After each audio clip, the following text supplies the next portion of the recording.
Okay. Okay. So, according to all the buttons that I can see and all the things I can see, we are live for like 12 seconds. Jenny and Jayson, can you see that in the left-hand corner? Yep. It's live. Okay. I'm just going to do one quick check on. Presumably, we can see it on the thing on the Propagate. Hang on. I'm just trying to find it. Live. Yeah, live. I'm just trying to find it on our actual homepage on YouTube, which is live. There we are. It's 2 people watching, but one of them could be me. Oh, just stop that. Okay. Hello everyone. Hello all our listeners. Yeah, good to go. Hello all the people watching out there and all the people who are going to watch after we've actually finished, because obviously you can watch again. Welcome to another edition of Gardener's Question Time with the third one. It is the third one, yeah. The weather in Scotland, I think across Scotland, is scorchio today, so too hot to be in the garden, maybe, and hopefully everybody's happily sitting in the shade and tuning into Propagate Live.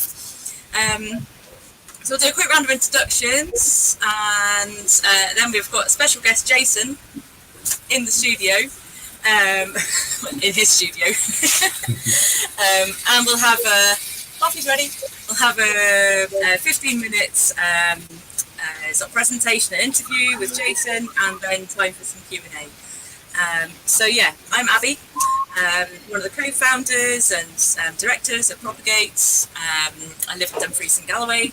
I run a small market garden, been growing vegetables my entire life, and I've just finished a 13-year shift in Glasgow, where I've been doing community growing and community food education work in the main. Hand over to Jenny. Yeah, hi, I'm Jenny. I'm also director of Propagate, and I've known Abby quite a few years, and Jayson. And I've just been doing a Grow Your Own workshop in Glasgow, Rockhill Community Gardens. So I've been really enjoying that. And that's it. So go to Jayson. Thank you. Hello, everyone. I'm Jayson Byles from East Nuke Seaweed, which I started up 2 years ago. I'm in the East Nuke 5. So I did spend time. I've worked with both Abby and Jenny in Glasgow in community gardens. That was really good. But I got a hankering for the coast, and I came up here. I was brought up here 4 years ago to work as the harvest manager for a commercial seaweed business.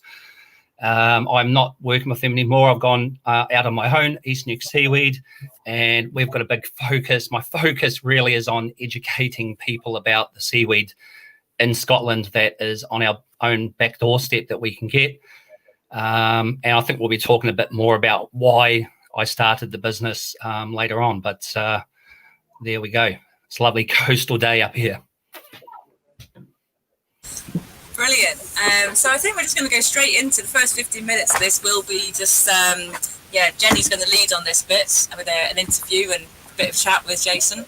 I'm going to turn myself into a brute, like that.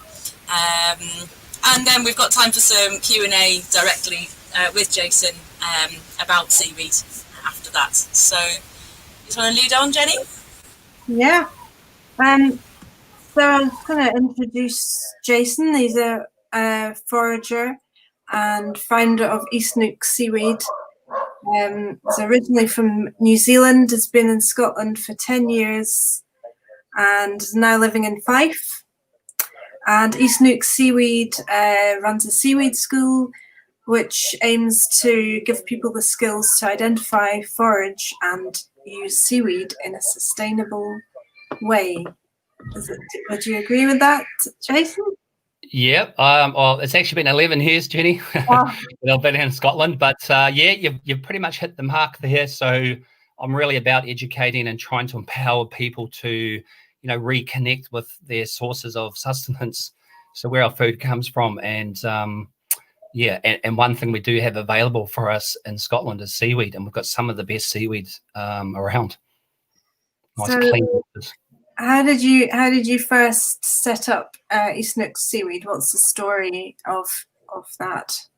So yeah, I was in Glasgow working in different community projects, and most of those projects were similar to the project that you guys are running now. So it was all around food sovereignty, growing your own food, and people reconnecting to their food. Anyway, I got a phone call one day saying, I'm harvesting seaweed in Fife, you should come up and check it out. And I was like, well, yeah, I like seaweed. And being from New Zealand, I was missing the coast a little bit, I have to say. Although, I really enjoyed my time in Glasgow. But I thought, yeah, right. So I headed up, I came up, and basically I fell in love with the area. It turns out they were looking for a manager to harvest, a harvest manager.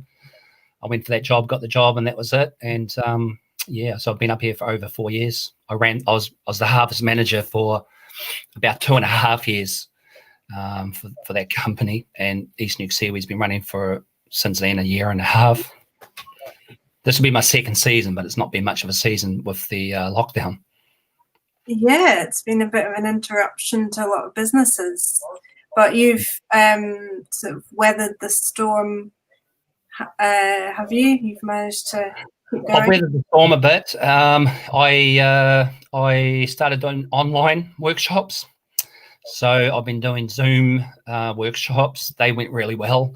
It took me a few weeks to initially get over the shock of, like a lot of people, I was 2 weeks, everything was postponed, and I spent 2 weeks in shock, and then I spent 2 weeks cleaning the garage out, the shed.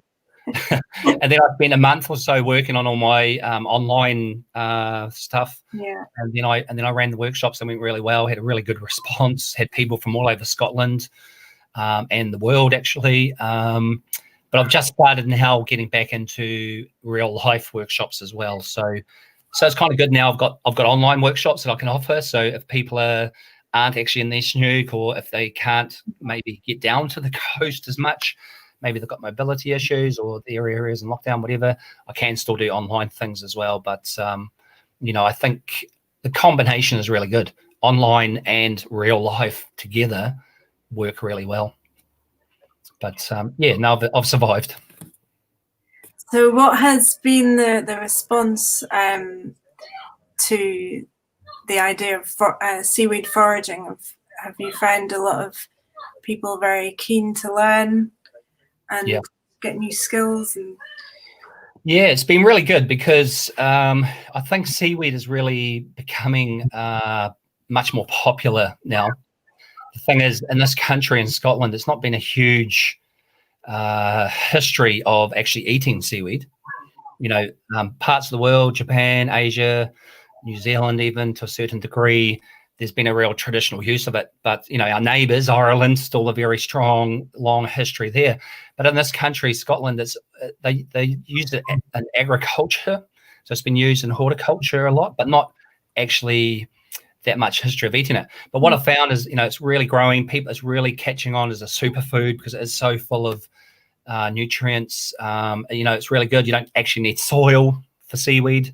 It's a good carbon capture as well. So in these times at the moment, it is a pretty amazing resource, I think. And it's been really good because I've had locals, 7th generation locals around here that have been like, oh my God, they've come out on workshops and they've been like, oh my goodness, I've spent my life swimming in this stuff. And, they've seen it as this thing that an inconvenience because it's like, oh, that stuff always catches in the propeller of the boat sort of deal. Slimy thing you have to walk through.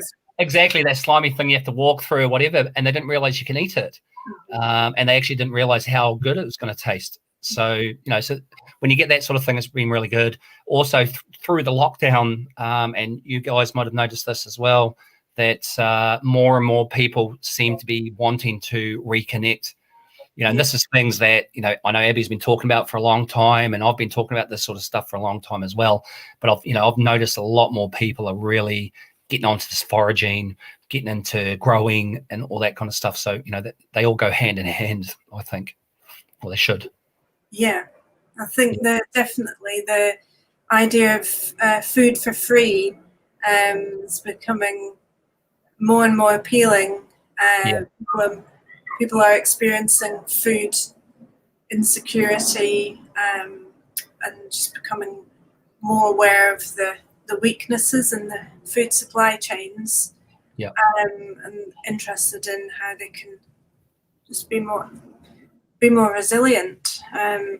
Even in the city, I'd be interested in, how people can connect to the sea from sort of more inland places and the city, because people definitely do love to visit the coast on holiday. So what I was wondering about how you advise people to be harvest the seaweed sustainably, because I don't know how threatened the stocks of seaweed are in Scotland. Can you tell us a bit about that? Yeah. So at the moment, most of our wild stocks of seaweed in Scotland aren't threatened. There is a species of seaweed. On my workshops, I generally ask people, who uses seaweed at the moment at home? And you'll get a few people hesitantly put up their hand, and they might say, "Oh, I've got some sitting on the shelf. It's been there for months. I haven't used it. Don't know what to do with it, etc., etc." Or you get people to say, "No, I don't." So what I'd say is, actually, you most likely do, and pretty much probably everyone has seaweed at home. And what we don't realise is that pharmaceuticals, beauty products, and a lot of our food products, all of those have got seaweed alginates, what they call alginates. So it's an extract from the seaweed. So a lot of these big industries are very reliant on these alginates. So it's in our toothpaste, it's in our ice cream, shampoos. If you're a vegan or a vegetarian and you're buying, a special vegan or vegetarian food, then chances are there's a lot of seaweed extract in it. So what that means is that these big commercial businesses are reliant on seaweed, and that is, to my mind, what actually threatens the seaweed. The amount of people actually harvesting seaweed for their own personal use at the moment is minimum. And this is a thing that all foragers look at. So I'm a member of the Association of Foragers. We've got a very strong ethos about sustainability and helping out other foragers and that sort of thing. But for the seaweed, so we do have a type of seaweed. It's called Laminaria hyperborea, or we used to call it the standing up seaweed, because the tide goes out and this particular seaweed stands up, and it's part of a big seaweed forest that rings the whole of the UK. And it's got several important jobs, which I can talk about a bit later on. But one of the things is that seaweed is particularly sought after by these commercial dudes to get the alginates from. And to give you an example, they were looking to machine harvest it, dredge it on the west coast of Scotland a couple of years ago. There was a big campaign against it. I was heavily involved with that campaign. And to give you an idea, when I was commercially harvesting, my team that was harvesting, in our record year, we done 37 tons of seaweed. Now, we hand harvested that. Hand harvesting, yeah. Yep, we were hand harvesting. It was all sustainable, and but the machine we done that over 6 months, so it was a season of 6 months. But the machine harvesters can do that 40 ton in a day. So I got off track a little bit. We're talking about sustainability for people who want to forage for themselves. So first of all, don't get a dredge and go out there and start machine harvesting it. Do 40 ton in a day. But there's a few general rules, and a lot of those rules are similar as most foraging. So I use a third rule. So never take more than a third of each individual plant. Never take more than a third of seaweed in an area. Also I take seaweed for the garden. It's really good in the garden. I'm sure we'll talk a bit more about that later. But it's the same. Don't take all of the seaweed on the beach, the dried seaweed. Try not to take more than a third of it. So that's the first rule. Third rule, don't take more than a third. Also, there's a few things. So how the seaweed actually holds onto the rocks is it has a hold fast on it and a stipe. So it's a stalk and land on seaweed. We call it a stipe. never pull the stipe or the stalk from the rocks. Always cut it. You know, most of the seaweeds, there is a particular way to harvest each species sustainably, but generally don't take too much of it, and make sure you leave certain amounts of the plant there so it can reproduce or grow back. So, you know, it's also just about being mindful, because the seaweed obviously is home to lots of, you know, it's a really important part of the ecosystem. So you've got so many different fish, lobsters, crabs, snails, all of these things are all growing and breeding and feeding on that seaweed as well. So, you know, if you go about it mindfully, you're taking no more than a third of each patch or plant, and, you know, just don't tug away on the seaweed. So it's a bit of a general rule, but, you know, there is a bit more to it. Yeah, I wish we could talk all day about this. I think we've got to keep it short though. Have you got a few samples or like 3 seaweeds that you would recommend to start with, and how to use them? Yep. So, well, I've got there's 3 seaweeds that are fairly well known at the moment. So you've got most people have heard of nori, that they make. It's a Japanese seaweed. That's the Japanese name. That's what they make sushi from. That grows here as well. What's that? Will it grow here as well then? Yep. So that's actually part of the Porphyra family, and we do have a species of that grows right here in Scotland. Here's some I've picked in March this year. That's known as lava down in Wales. So they've got a big history of eating it in Wales. It's funnily enough, again, not much of a history in Scotland. So you've got lava, otherwise known as nori. Got this one here. Oh, I've got no label on that one. Naughty me. But this is dulse, or as they call it in Ireland, dillisk. So that's actually a red seaweed. I don't know if you see that very well there. But in parts of Ireland, I'm told that you can still walk into bars over there, and they'll have baskets of this dried like that, sitting on the bar, and they eat it as a bar snack, because it's very nice. When it's dried like this and you dry it slowly, it turns into a real Moorish snack. Like, I'm very tempted to put that in my mouth now, but I'm not going to. But it's crispy and dry. It's got natural salts and sugars on it, but when you put it into your mouth, it actually sort of melts away. There's lots of wonderful things you can do with that. And here's another favourite of mine. Whoops, Irish moss. So a lot of people may have heard of carrageen pudding. If you know anyone Irish, ask them, did your granny used to feed you carrageen pudding? And they'll either go, oh my God, carrageen pudding, I hate it. Or they'll go, carrageen pudding, I love it. I can't wait. It makes me think of my granny. But that's one they use that seaweed for. And again, very traditional in Ireland. It was their go-to for any colds or flus or anything like that. So as well as all the minerals and magnesium, potassium, all the trace elements, everything. It's got a lot of really good antiviral properties, everything. And so they used to make a milk pudding with that.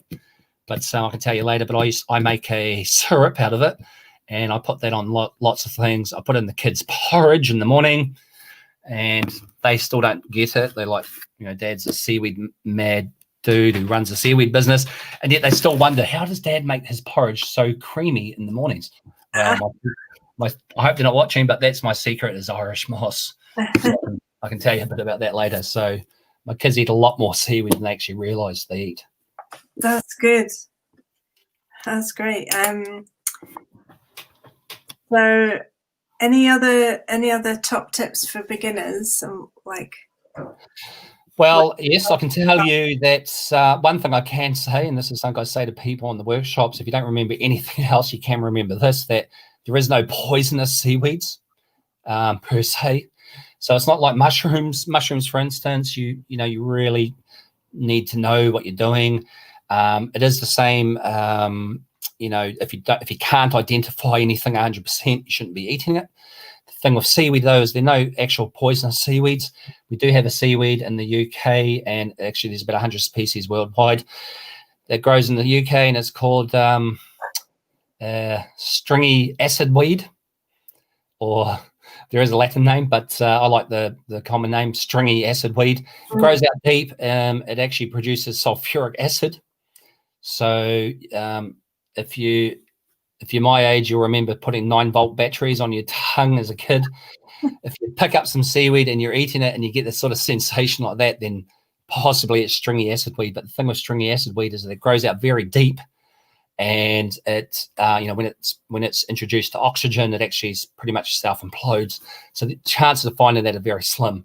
So you can, in theory, you can eat your way down the seashore, just trying things out. As a general rule, what we say to people is don't take seaweed that's washed up. So if it's free floating, you shouldn't take it, because the thing is, you don't really know how long it's been there. You don't know where it's come from. It could have floated in from an area that's polluted or whatever. So don't take free floating seaweed. You should try and identify it. There's no poisonous seaweed, so you can take a bit more of a risk than you can with mushrooms, for example. And also your water quality obviously is something to think about. So, there's no poisonous seaweed, but pollution is obviously going to affect seaweed. Is there a seaweed that sort of is a marker of clean water, like it can indicate that the water's clean or polluted? Yeah, well, that's a good question. And actually, there's actually a seaweed that does the opposite. So there's the green seaweeds. All your green seaweeds are called ulvas. But there's one in particular that most people would probably recognize. I've seen it floating by as they're swimming, and that's a bright green seaweed. I don't actually have any with me, but it's a very bright green, vibrant green seaweed, otherwise known as sea lettuce. But all the green seaweeds, all the ulvas are that bright green. They come in different shapes and sizes. But the green seaweeds, the ulvas, are particularly tolerant of high nitrogen or pollution in the water. So if you come to an area, a beach that's all green seaweeds, predominantly green seaweeds, then that is an indicator that there could be high levels of nitrogen or poop, for lack of a better word, in the water. So that's if you come across that, then that's an indicator. Don't be taking it from that beach. And the seaweed will take that up, and it will sort of come down the food chain to us. Yeah, well, most seaweeds are actually quite susceptible to high levels of nitrogen, so they will degrade and they won't grow very well, except for the green seaweeds will do very well. And what happens as well, if you get a high concentration of the green seaweeds, they draw the oxygen out of the water, and then the other seaweeds won't survive. So, really what you want is a nice variety of seaweeds. Something I tell people is that SEPA, if you look up SEPA, the Scottish Environmental Protection Agency, so they have to give you information about water quality. So that's all stuff that's on the public arena. So they have to give you information. So they can give you information about your local beach. Local councils generally have websites or Facebook pages that you can ask questions about local water quality. And in Scotland, we have the Blue Flag Beaches scheme. So the Blue Flag Beaches, they're not talking about eating seaweed or the eating quality of the water, but they are talking about swimming quality. So they're graded good, bad, and don't go there. So if obviously they're telling you not to swim there, then you probably shouldn't be taking seaweed from there. The brown seaweeds they do have an ability to absorb heavy metals from the water. But most of your seaweeds are an annual, so they're only in there for a short season, like dabblehox or winged kelp. That has a short season; it's only 6 weeks. So if your water's fairly clean, in 6 weeks, it's not going to absorb a lot of baddies. Yeah. It's really fascinating. Thank you for that introduction. I think we're going to open it up now to if there's any people who have commented with questions. Okie dokie. Yeah, I should have warned you, Jenny. I can talk forever about seaweed. I know. I know, and it's all very fascinating. So should we bring Abby back in? Is she there?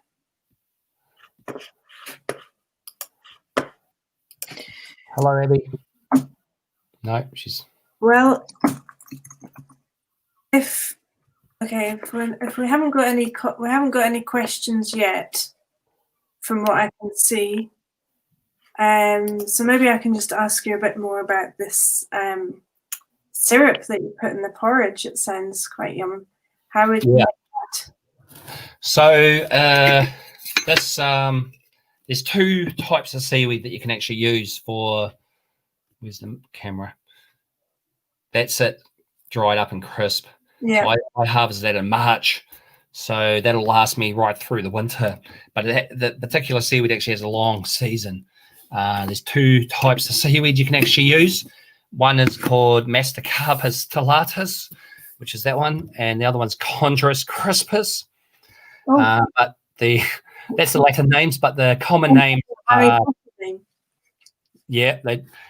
mean, what you notice with seaweeds is that they've got these long Latin names, as most plants and animals, but they have very simple, generally quite simple, interesting common names.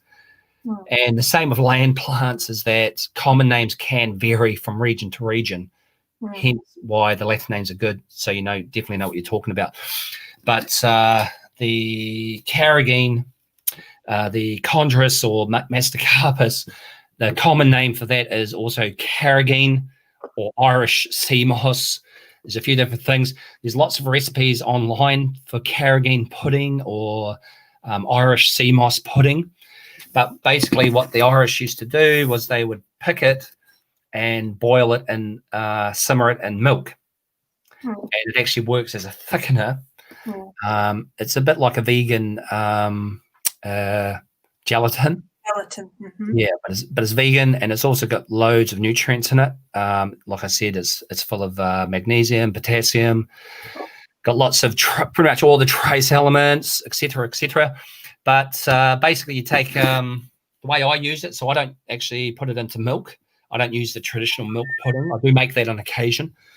But what I normally do with it is I just fill my pot with fresh or dried, fill it with water, simmer it for 20 minutes. And what you end up with is a syrup that's like a thickened syrup. Then I just bottle it up and put it in the fridge. It'll last in the fridge for about 6 days, but it's got actually very little flavor to it. Like the flavor, I say, is very subtle. And it's more like the smell of the ocean on a nice day, on a breezy day. It's sort of the flavor you get from it, but you can mask it quite easily. So again, traditionally they use it with milk. So one of my uses I do with that water syrup is I actually just put a dollop of it on my kids' porridge in the mornings, and it just makes the milk super creamy. It's also given them all those nutrients, those extra nutrients. But my kids still comment after all these years. They're still like, "Dad, how do you make such creamy porridge?" And that's the secret. I'll tell you when you're 20. But it's basically I'm putting seaweed on it. So Jayson, even a tablespoon of this will give a real nutrient boost. Yeah, definitely. Right. Yep, definitely. And does it have iodine as well? Like when I think of seaweed, I think of iodine. Is that kelp, or is that all of? Well, most seaweeds have got iodine in them, but some have more than others. So you're right about the kelp. Kelps are the highest in iodine. So if people have a high thyroid problems, then they should probably, I recommend they talk to to their doctor before they start taking lots of seaweed. Low thyroid, I've found people actually start craving it. Yeah. And the internet's very interesting. So you can go online, you can find information that tells you this. Then you go online, you'll find information that tells you the complete opposite. But iodine has, the research has shown us that iodine is an essential element for the body. It's involved in so many different functions that a body does. It is said that you can have too much iodine, but research I've read as well, it also tells you that if you come from island stock, like for me, I'm Pacific Island. Any part of me that isn't Pacific Island is Irish. My kids are Scottish. We all come from island nations, so we've grown up around iodine, so we can take a large amount of it. What they do say is that if you come from, say, West Africa, the plains, you're a long way away from the sea, and always have been, and the ancestors have been, then you should be a bit more wary of iodine. They also, research has also shown that actually living up to 5 miles to the coastline, you're going to have more iodine levels than further inland. From the air generally.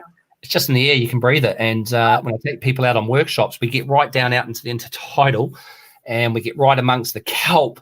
And when you're amongst the kelp, and again, that's got the highest iodine, you can actually, it condenses your breath. So iodine in the air will condense your breath like a cold day. So I could take people out in the middle of July, and we get right out into the kelp forest, and then we breathe, and you can actually see your breath in the air. So yeah, iodine's, has got lots of important functions, and you're right, seaweed's got loads of iodine. So that's hence one of the reasons why seaweed's so good for you. Yeah, all I heard was that it may be one of these internet rumors, but I did hear that a lot of people, particularly women, are not getting enough of it.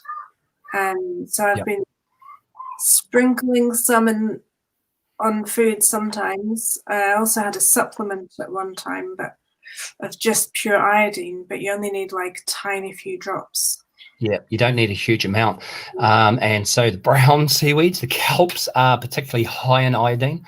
So what I do recommend to people is that they don't go too mad on it.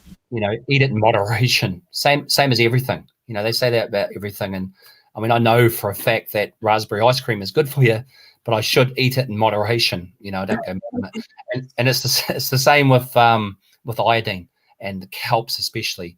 Eat them in moderation. You're going to be okay. I've got a recipe on my website for a kelp pickle, a nice pickle using kelp. The other main ingredient is ginger, but it's very popular in my house with Priya, and she absolutely loves it. And I made 12 jars one day, and it was quite a rigmarole. It took me all day, 2 days really, to make 12 jars. Came home, she'd eaten 2 jars in one sitting. And she did get a little dosage of iodine poisoning, so they can have. I also know somebody that I harvested seaweed with. He's a marine biologist. He actually had iodine poisoning as well. But to give you an idea, like, he's Scottish.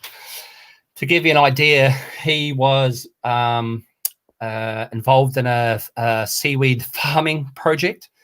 So he was actually eating seaweed for all meals. Breakfast, lunch, and dinner. He was eating seaweed.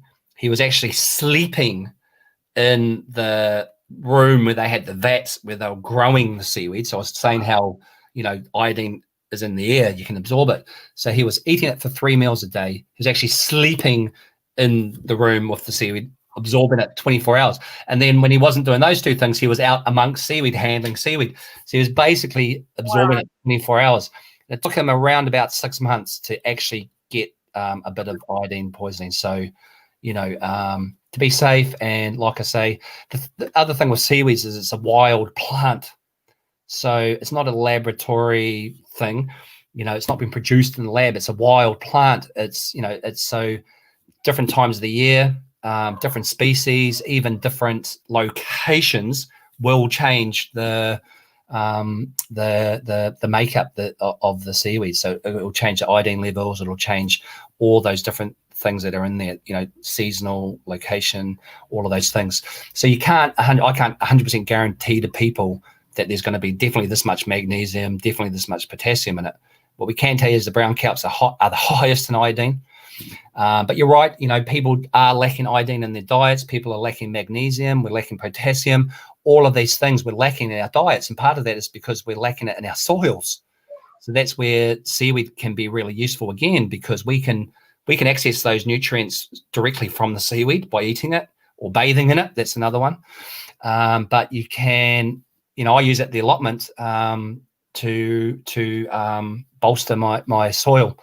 So seaweed's actually very low in nitrogen, so you can't officially call it a fertilizer. It's more of a conditioner, because it's got so many a rounded amount of nutrients and minerals in it. It's more of a conditioner, but it's it's super good at the allotment at the allotments I'm here with, I've been there for 3 years. 50% of the people use seaweed, and the other half don't. Oh. And it's very interesting, especially this year. It's been very dry. The start of the summer was very dry up here. We had no rain for ages, and all the ones that use seaweed, our soil stayed a lot moister, and you could just see it had so much more condition to it.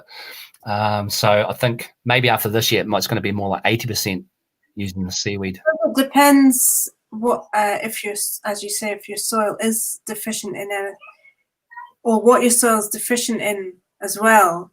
What the difference that the seaweed will make.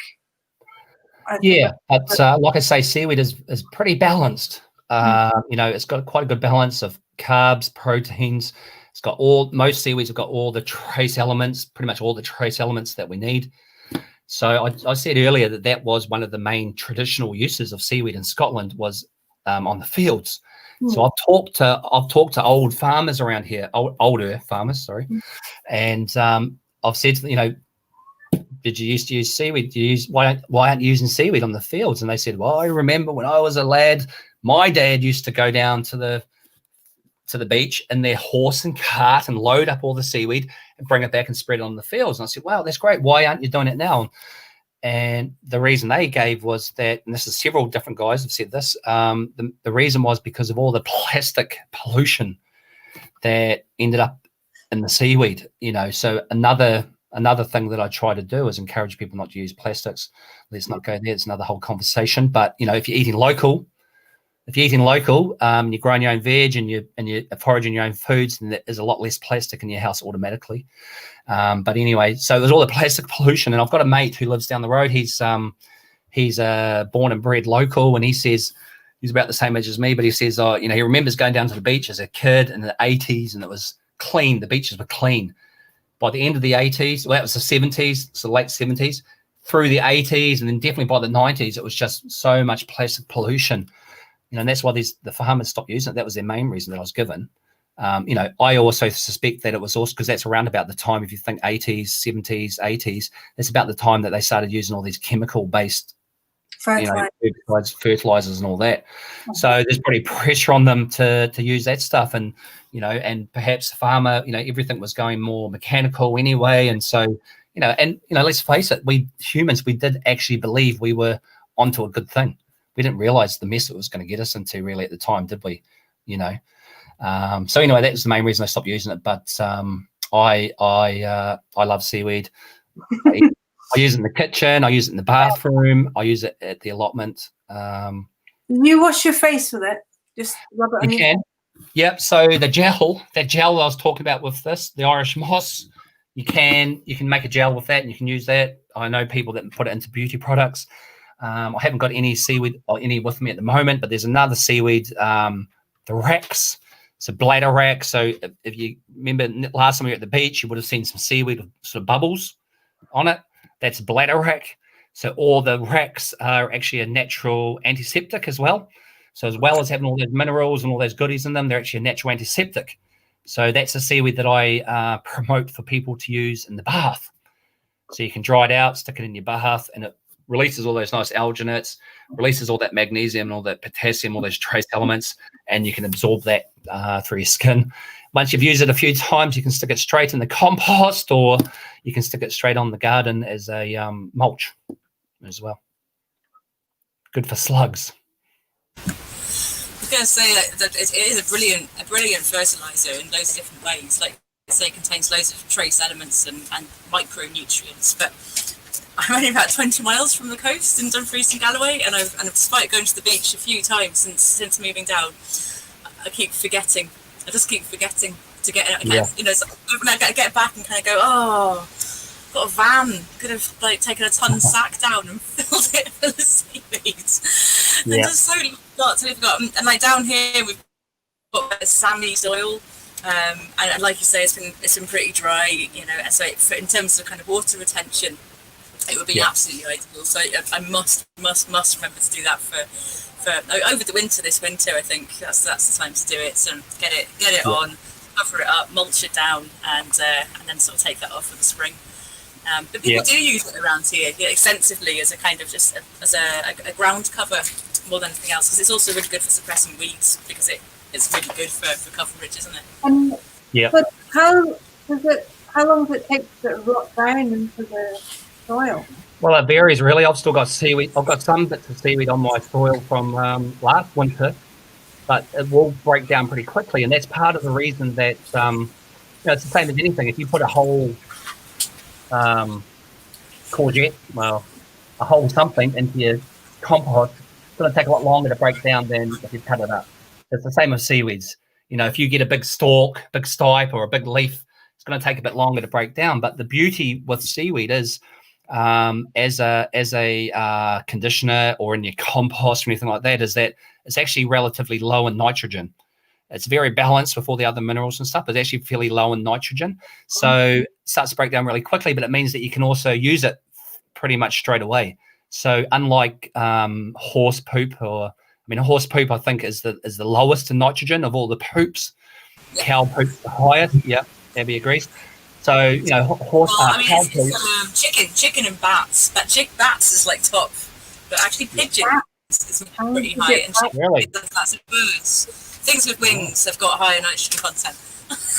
Well, sorry for the vegans out there, but the pigeons don't get time to poop around me. Have you been out scraping up bat poo? Yeah, it was like those bats around here every night out with a little trowel and a little knife, a little bucket, make a liquid food out of it. Well, obviously you can make food out of seaweed as well, can't you? The liquid fertilizer. Yep. Really Good. You can buy bat poo online and all that, but it wouldn't be local enough for me. But we've got bats here as well. But no, I was going to say that with the, obviously I'm pretty lucky. I can actually walk 1 minute from my front door, and there's an area where the ocean washes up mountains of seaweed every fortnight. But what I would say is that if you, like yourself, Abby, if you live away from the coast, look for the high tides, the spring tides. Mm-hmm. So the spring tides happen on the full moon and the new moon. So there's more pull on the ocean, so it pulls the sea further out. And it's the spring tide doesn't spring, but funnily enough, you do get a better spring tide on the spring and in autumn coming up. Start of September, we've actually got some of the best tides all year. But look for a spring tide, so go during your spring tide, so that what happens in the spring tides is you get bigger high tides. So all that seaweed gets washed way up on the shoreline, and then it goes away. So that's the best time to go up. So just after the spring tides. So if you live inland, go just after the spring tides. There should be a big dumping of seaweed, and then take the drier seaweed, because you can fit more in your bag. So if it's further up on the tide line, it's already dry, you can get more in your bag. And then get it home. One thing I will say is that as a mulch, seaweed does tend to shrink pretty quick. So what I normally say to people, if you're going to use it as a mulch, is put a good covering down, put loads of covering down, but then after about a month, you need to put another covering down because it'll shrink. And then you should be all right for good 6 weeks or so. So go after the spring tides. Take the drier stuff, you can get more of it, and you can make a seaweed tea the same as you can with comfrey or nettles, those sort of things. And so that's actually what I do, is I actually use a mixture of seaweed, comfrey, and nettles.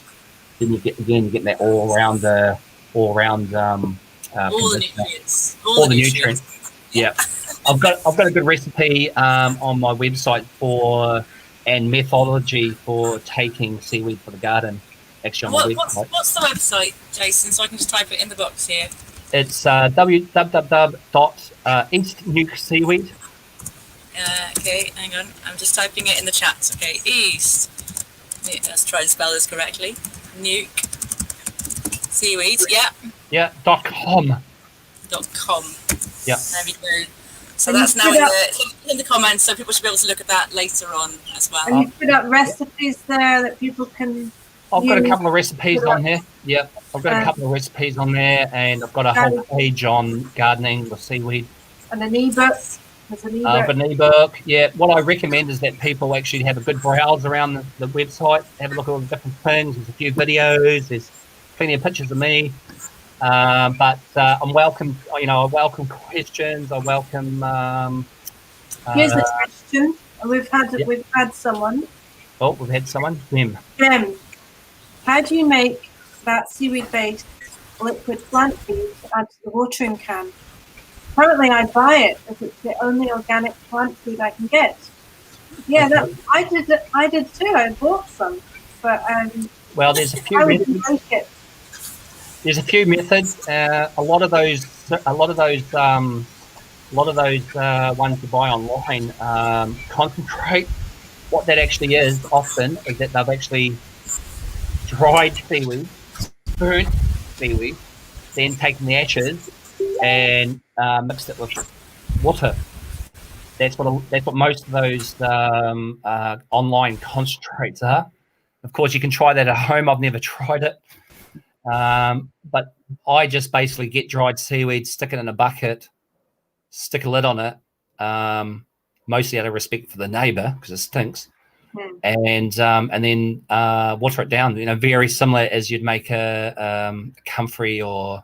So it'd be like 1 part seaweed to 1 part water, or what? Well, and again, as I was saying earlier, that because seaweed is a wild product, it change. The nutrient levels will change seasonally, and locality will affect it as well. That you should always test your tea. Don't just assume it's going to be good. Try it on one plant. I actually done that last year. I killed half my tomato plants because it was too strong. But as a general rule, and this is on the website, but as a general rule, it's if it's been 2 weeks, then it should be 2 parts water to 1 part seaweed tea, up to I think it's like 6 weeks where it's same deal. So it'll be 6 parts water to.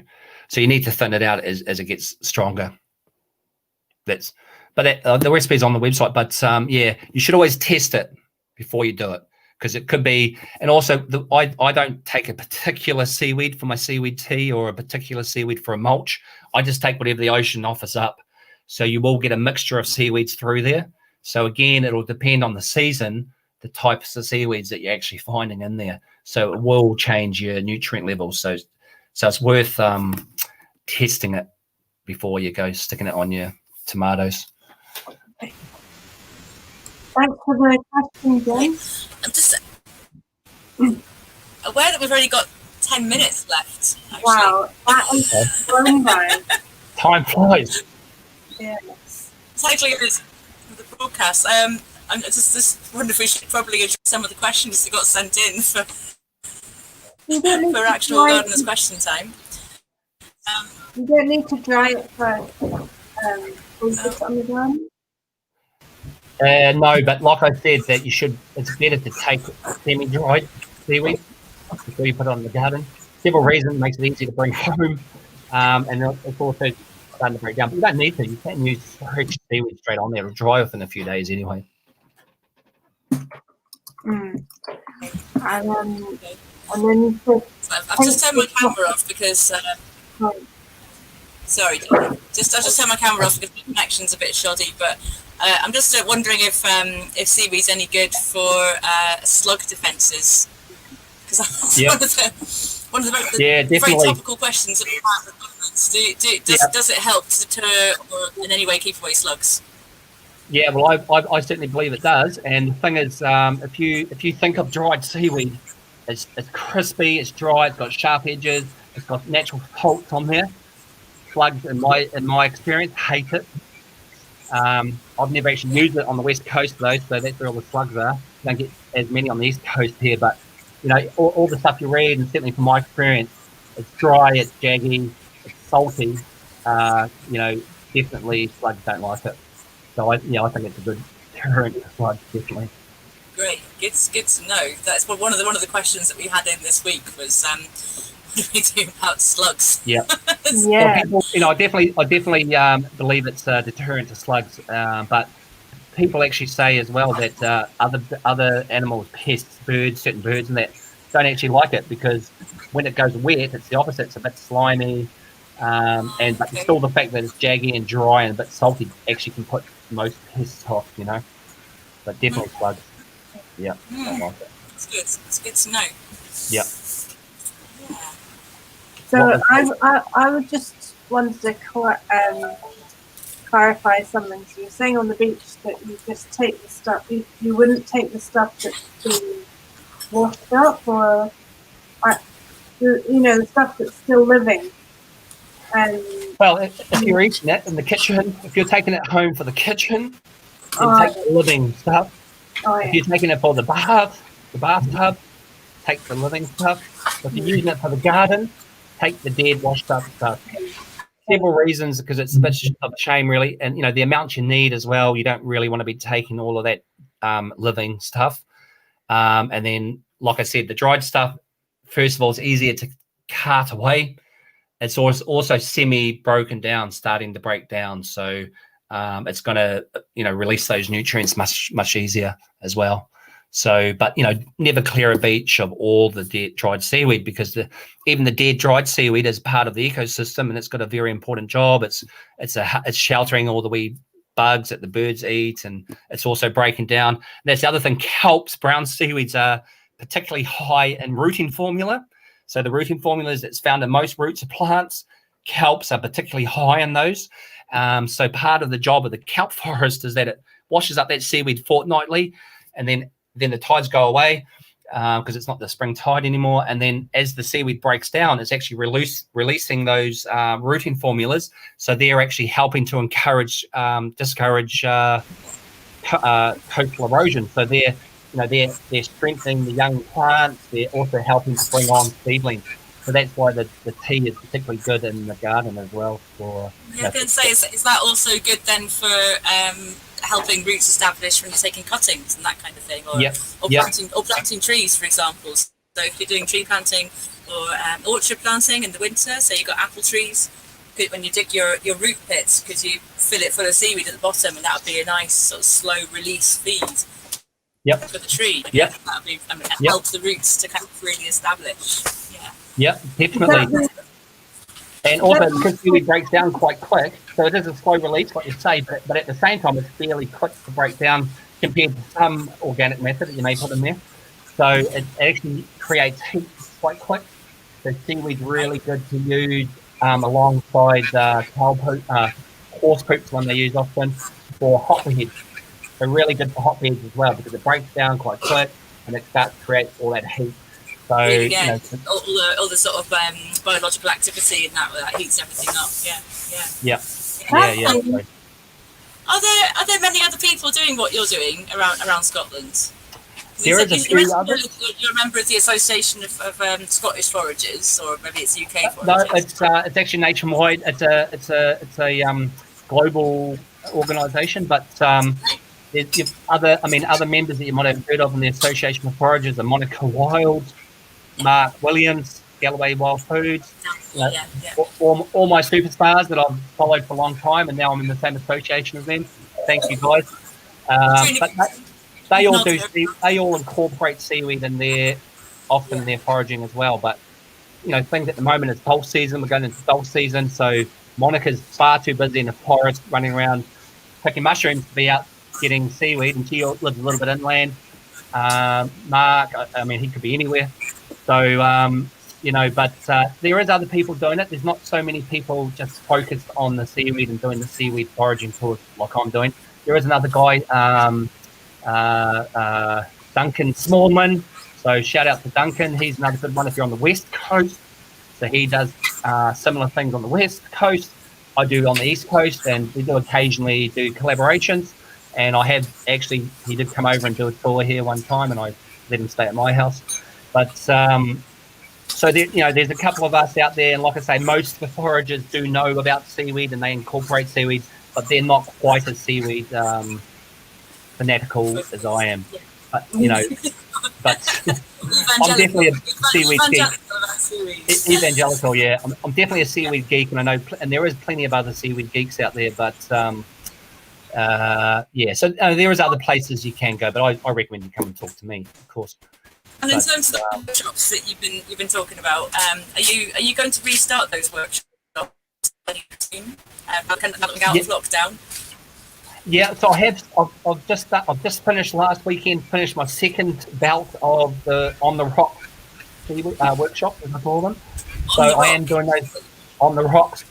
Yeah, because seaweeds grow on rocks, and you need to get out on the rocks. Do you throw in some free whiskey with that? What was that? Did I throw in what? Whiskey? Do you throw in some free whiskey on the rocks? No, you have to bring the whiskey. Perfect pairing. That could be the perfect pairing there. Well, I don't recommend drunken seaweed foraging. I don't recommend that at all. But definitely once you get back to the beach, the safety of the beach, then you're welcome to share your whiskey with me. But you do have to bring your own, sadly.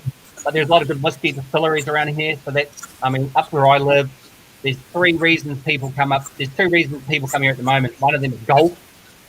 Let's not go there. Let's not start that topic. It's another topic. Whiskey, lots of good whiskey tours around here, and seaweed. Seaweed's the other reason why you should. So have you got another block of workshops starting soon? What's the plan? I've got another block of workshops actually coming up at the end of this month. So I think the 22nd onwards, there's I've got a few spaces left on those. So at the moment, I've restricted the places on the. Because of all the restrictions that we've got, I'm only taking 6 people out at a time. We social distance. It is a little bit different than what we used to do. So we used to find a piece of seaweed and we'd all crowd around it and I'd pass it around. So we do it slightly differently now. But it doesn't take away from the enjoyment of it, and people are definitely still learning loads. You still get the sample seaweed, but there's less people on the groups. So the places are a bit harder to come by, so if people are interested, you have to act quick. But at the moment, if the dates are on the website, but as a general rule, look for if there's a full moon coming up, chances are I'm going to be out on the rocks. If there's a new moon coming up, same again. And the new moons and the full moons this year pretty much run sort of 2nd week of the month, and then the 4th week of the month. So the start and end of the month is the full and new moon. So as a general rule, full and new moons, I'll be out and about. They're on the website, like I say. I do have a bout coming up. Is it like a one session? Did you just, or is there a block of workshops and you take people out for a few slots or a couple of hours, or what does it look like in practice? Yeah, so at the moment it's a couple of hours. I supply safety equipment, so we've got helmets. It's a 2-hour workshop. I take you out. It's and you'll learn about whatever seaweed's in season at the moment. Whenever you come out, so if you come out in February, you're going to learn about different seaweeds than if you come out next week. So I have found people who come back. I've got one couple who've been on 4 different workshops throughout the season. It's 40 quid, 2 hours, but you also get a 52-page booklet. Called Thriving in the Tidal. So that's all about, it's basically 52 pages of me giving you a lecture about environment and how to forage respectfully. So all those questions we asked before, how to forage respectfully, so the 52-page booklet. So you get that for free, and then you'll also get a my safety guide, or wet safety guide, and then you also get a cookbook and a processing book at the end of it as well. So it's great value, 40 quid, 2 hours. You get to spend 2 hours with me on the rocks talking about seaweed, and then you get all those resources afterwards, hours of reading afterwards as well. So, yep. And most people get to take a bag home. You'll get a bag of seaweed to take home as well. Wow, that does sound good. Value. Yeah. I love the name, actually. I love the names of all these. You love a pun. Yeah, they're awesome names, definitely. And but as I was saying before, it's funny because seaweeds have got big, complicated Latin names, which can be a bit descriptive if you know your Latin. They're descriptive, like sea lettuce, for example, Ulva lactuca. So ulva is basically grass, and lactuca is basically lettuce. So grassy lettuce. Yeah, lactuca basically translates straight to lettuce. So sea lettuce. But so you've got the Latin names, but you've got very simple common names. We tend to keep them pretty common. Like you've got, it's bright green. It looks like lettuce. It grows in the sea. Sea lettuce. You've got the poisonous one that's stringy and creates acid. Okay, stringy acid weed. So you get the tangle weed. So that's one that tangles up in boats. And you get this tangled up in things. We call it tangleweed. But I kind of make my own name, to be honest. I hope you get lots more uptake and people like learning a lot more, because it's such a big natural resource that we have in Scotland. So yeah, definitely, it's good that people are learning more about it and getting more. Yeah, well, that was part. I mean, to be honest, part of the thank you, Jim. I've just said she's going to be worth signing up. Yeah. One of the reasons, one of my main reasons for starting East Nuke Seaweed actually was I wasn't commercially harvesting anymore, and it was February. It was the start of February. It was a dark, wintry day, and I thought, oh, it's larva season. I'm going to go out and pick some larva, and it got me out of my depths of, because I come from New Zealand. It's supposed to be summertime in February. So I do struggle a bit through the winter. I'm honest, I do suffer a bit through the winter. I get a bit down on it. But, seaweed's got lots of vitamin D in it. So it's actually one of the best sources for vitamin D that we can get food-wise. It's also a really good excuse to actually get out there in February when there's not much else happening on land. So I got out there. I was standing up to my ankles in the cold North Sea. It was sunrise. It just happened. And I was standing out there, just me and the heron, picking lunch. It was amazing. I just thought, wow, I really want to share this with people. But the other reason was also that seaweed, if you want to include it in your diet at the moment, it's actually quite expensive to buy. You go to the health food shops or you go to the supermarket, it's actually quite expensive. And certainly if I was to buy the amount of seaweed that I use in my household, I'd need a third job to pay for it. It's quite expensive. So that really got to me. It was like, here we are. We've got all this amazing natural resource that grows all year round.